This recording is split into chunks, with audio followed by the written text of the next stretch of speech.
Welcome back to the Who Cares news, where the headlines are hotter than a salted caramel latte and twice as murky. I'm Grad Fawkes, your fox on the rooftop, reporting live from somewhere between reality and irony. And I'm Co-Pilot, here to translate the chaos into something resembling coherence. Tonight on the Who Cares news, defense spending balloons while America's bridges play structural roulette. MSN scolds President Trump for the survival of an F-15 pilot. NASA accidentally triggers a maple-flavored culture war. Siberia opens a mud-based gateway to hell. A billionaire claims he's identified the Antichrist. And scientists invent a quantum rewind button that works on exactly one photon. And Grad Fawkes hangs with the Spidey triplets, so let's see what survived the news cycle. The world keeps spinning, and somehow we're still surprised. So grab your stress toys, some comfort food, and let's see what survived the news cycle. We'll be right back after a word from our sponsor. When you work a hard day punching cattle and sweat is dripping off your manhood because you're a man and you sweat like a man, and only a man knows what a man wants to know when a man really wants a man's taste.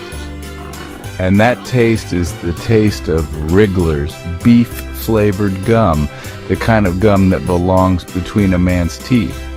Wriggler's, the beef lover's gum. And now, Wriggler's brings you new barbecued beef-flavored gum. Wriggler's barbecued beef-flavored gum, it's the gum that gets the beef juice between a man's teeth. So watch out, ladies. You can't handle this level of flavor. And meat. Wriggler's, the meat lover's gum. Available while supplies last. Mail complaints and suggestions. Manufacturer is not responsible for work-related choking incidents. In the case of choking or death, call your healthcare provider immediately. Sir? Tonight's top story comes from a Congressional Budget Office brief released this week, noting that United States defense procurement spending has risen 18% over the last decade, while domestic infrastructure grades remain at a national C, according to the American Society of Civil Engineers. So basically, we've been feeding the military-industrial complex like it's a golden retriever with no off switch, and our bridges are out here playing Jenga. Analysts say reallocating even a fraction of current overseas and contractor expenditures could modernize power grids, ports, and transportation systems within a decade. Funny, wasn't Obama supposed to do that? Weird, moving on. Yeah, imagine that fixing America with America's money. Revolutionary concept. Somebody alert the Pentagon before they buy another $900 wrench. Economists also point to historical precedent post-World War II investment in domestic industry, produced nearly 30 years of global economic dominance. Right, back when we built things, not just invoices. Let's try that again before the potholes unionize. According to Fox News, which was then mis-syndicated on MSN, they broke into programming as if the world were ending because an F-15 went down. The U.S. aviator who was trapped in Iran for 2 days after his fighter jet got shot down. It's called an AH-6 Little Bird, and it's flown by Army Special Operations Forces. We took 3 helicopters over there, which were very strongly used, and couldn't have lived without them. They performed unbelievably well. Several Little Birds flew up to the mountain where the airman was hiding in a crevice, according to U.S. officials. At least one of them was able to land on the mountain to rescue him. But before that could happen, the Little Birds were flown inside Iran. The blades on the Little Birds are designed to fold, so they can be packed up like this and loaded onto airplanes. That enables them to be deployed quickly around the world.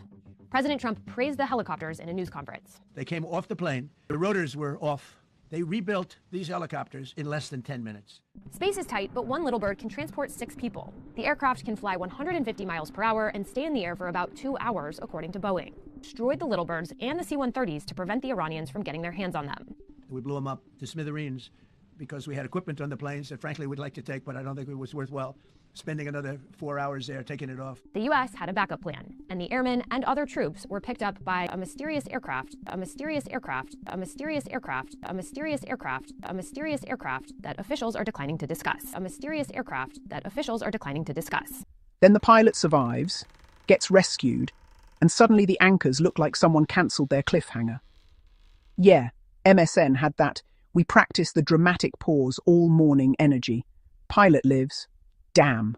Guess we pivot to, how is this bad for the president? Because the script needs a villain. And now Futurism, also syndicated on MSN, runs a headline about Trump fans furious NASA let a Canadian on the moon mission, based on like 3 spicy X posts and a guy with a maple leaf avatar. Exactly. Modern news doesn't report events. It speedruns outrage. Pilot survives. Problem. Canadian astronaut? Problem. At this point, if a puppy gets adopted, someone's going to headline it as bad news for somebody. One network even pivoted mid-sentence from grave national crisis to, well, anyway. Here's why this is somehow still bad for the president. That's Olympic-level mental gymnastics. Exactly. Only in modern news can a rescued American pilot be treated like an inconvenience. So could you not survive next time? You're messing up the narrative. Here with us this morning is Fear Mongrel. And folks, I'm Grad Fawkes, reporting live from the gateway to hell. That's right. The Earth sneezed, and somehow it became a global panic headline. So to help us navigate this geological melodrama, we now turn to our resident panic professional. Ladies and gentlemen, brace yourselves, because the Batagaica mega slump is expanding at the horrifying, pulse-pounding rate of 1 square mile every several decades, meaning it will engulf the entire planet in approximately never. But don't let that soothe your fragile nerves. This isn't a crater or a demon mouth or a cosmic wound. It's a retrogressive Thor slump, TM, which is science for the ground got warm and quit its job.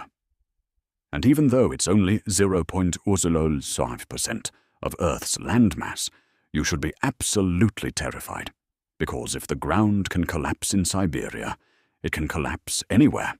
Your yard, your driveway, your favorite taco truck, your emotional support parking space. This is a slow-motion mud apocalypse, a geological midlife crisis, and it demands your panic, your dread, and your full-time commitment to freaking out responsibly. In celebrity news tonight, and this is all coming straight from Let's Talk Movies Company, the industry is shaking again. Jason Momoa is reportedly being eyed for a major Sith role in the next Star Wars project. Tom Hiddleston is said to be in early talks to take on Professor Snape in the new Harry Potter series. James Franco is being considered for the next Ghostwriter adaptation. And yes, Keanu Reeves is officially returning as John Constantine. Meanwhile, Sebastian Stan has been officially cast as Two-Face in The Batman Part 2. Fans are buzzing about Alan Ritchson being eyed for The Brave and the Bold. And early chatter has Henry Cavill as Godric Gryffindor. And now, Grad gets up close and personal with the Spidey triplets. So I was hanging out with the Spidey triplets this weekend, Maguire, Garfield, and the new kid Holland. All three of them posted up on the studio steps like a multiverse boy band that never rehearsed. And listen, apparently Calvin Klein is still trending because two of them are rocking the waistband peak like it's 2014 Tumblr all over again. Just full, hey, look at my sponsorship deal energy. But Toby's standing there like a dad at a barbecue stance wide, hands on hips, zero waistband visibility, nothing, not even a hint of elastic. So I'm like, Toby, my guy, what happened? Did you not get the sponsor? And he just smirks that slow vintage 2002 and says, oh, I got mine, I'm just too hot.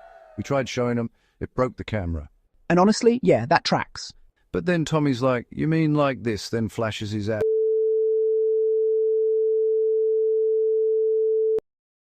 News, billionaire commentator Jonathan Reeves is now claiming he knows who the Antichrist is, even though 3 other public figures already match the classic Nostradamus Mabus profile, far more closely than anything he's presenting. And that's the part that lands like walking into a no-smoking zone with a lit cigar, a wireless mic, and a full TED Talk deck titled, Trust Me, I Read the Signs.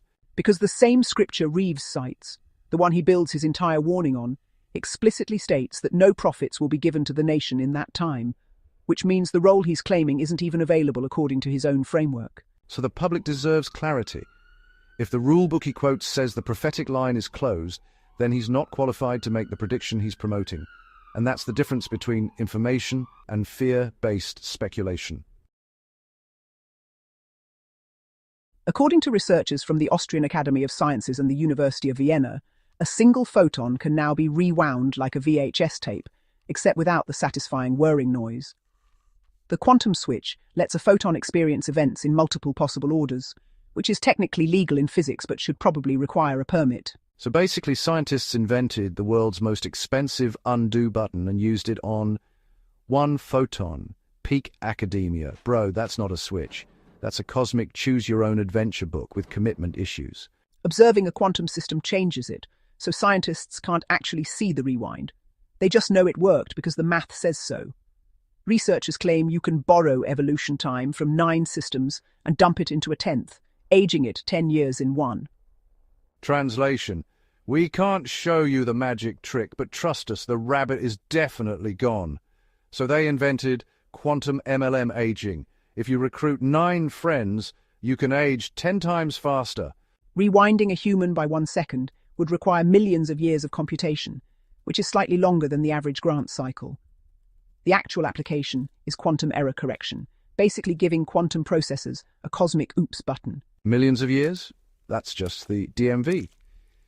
I age 10 years every time I go. So the universe won't let us time travel, but it will let us debug. Honestly, is that news? How much money did they spend again? Remember, the world is absurd. The news is a performance, and the only sane response is to laugh at it together. Subscribe, share, and as always, may your expansion be eternal and a positive addition to the universe. Expansion be eternal and a positive addition to the universe.